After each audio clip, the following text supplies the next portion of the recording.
reference to various races and biology of human beings is such that there is no real difference between humans. Race is frequently characterized by skin color, hair texture, facial features, etc. These differences offer an examples of how we differ as humans. The underlying assumption is that there is a genetic biological component to these distinctions that difference that defines the races. The assumption simply, she says, is not true.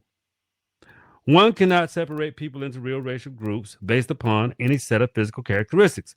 Attempting to do it is fraught with contradictions, and she's right about that. It really that because the thing is, I have very ambiguous looking family members that they kind of look they do look white. Some of them look white, and some of them are darker than me, and we're quite the rainbow of people, and we're all aboriginals. Can you believe that? It's complex, but let me keep reading. The differences are offered an example as how we differ as humans by underlying assumptions that there are genetic and biological components to these distinctions that defines the races. This assumption is simply not true.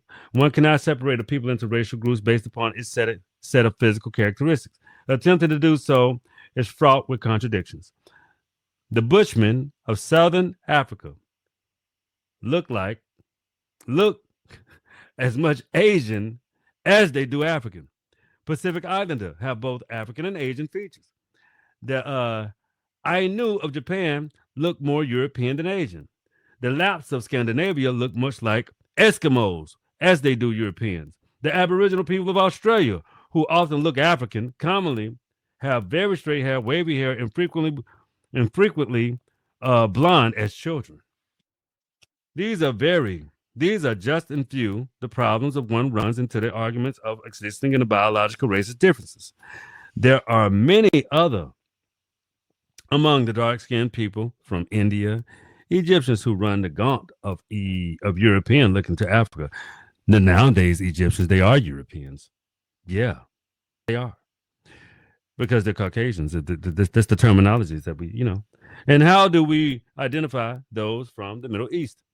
There is, however, hope that those who must differentiate people of race, earwax, yes, earwax. As far as we know it, it seems that East Asian people have dry earwax and the rest of the population of most of moist earwax. So it is important that you to group people that physically characteristics, there's something you can hang your hat on.